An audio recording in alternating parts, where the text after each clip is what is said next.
മുഹറം 9-ന്റെയും 10-ന്റെയും നോമ്പ് നോൽക്കുക. അത് പ്രവാചകൻ സല്ലല്ലാഹു അലൈഹി വസല്ലം സുന്നത്താക്കി പറഞ്ഞിരിക്കുന്ന ഒരു കാര്യം. അതിനെ നമ്മൾ മുന്നിട്ടിറങ്ങുക. ഇതാണ് അതിന് ചെയ്യേണ്ട സംഗതി.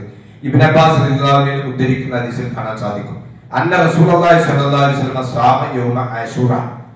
മുഹറം 10-നാണ് ആശൂറ എന്ന് പറയാം. ആശൂറയുടെ ദിവസം പ്രവാചകൻ സല്ലല്ലാഹു അലൈഹി വസല്ലം നോമ്പ് നോറ്റു.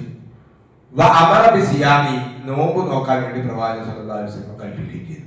അപ്പൊ നമ്മൾ ചെയ്യേണ്ടതാണ് മുഹറം മാസത്തിനെ നമ്മൾ സ്വീകരിക്കേണ്ടത്, സ്വാഗതം ചെയ്യേണ്ടത് മുഹറം മാസം ആശൂറാവിന്റെ ദിവസം കഴിയുന്ന ആളുകളൊക്കെ നോമ്പ് നോക്കുക.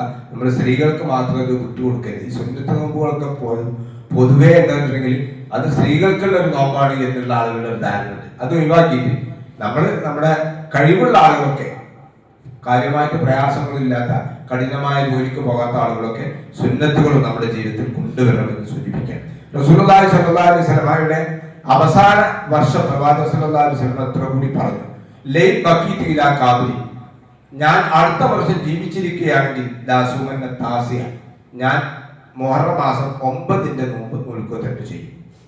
അപ്പൊ പ്രവാചകൻ സല്ലല്ലാഹു അലൈഹി വസല്ലം പക്ഷേ അടുത്ത വർഷത്തിൽ ജീവിച്ചിരുന്നില്ല. പ്രവാചകൻ സല്ലല്ലാഹു അലൈഹി വസല്ലം വഫാത്തായി. ഇപ്പൊ പണ്ഡിതന്മാർ അതിനെ കുറിച്ച് വിശദീകരിച്ചിരിക്കുന്നത്, പ്രവാചകൻ മുഹറം 9-ന്റെ നോമ്പ് നോറ്റിട്ടില്ല എങ്കിലും പ്രവാചകൻ സല്ലല്ലാഹു അലൈഹി വസല്ലം ആഗ്രഹം പ്രകടിപ്പിച്ച നോമ്പാണ്.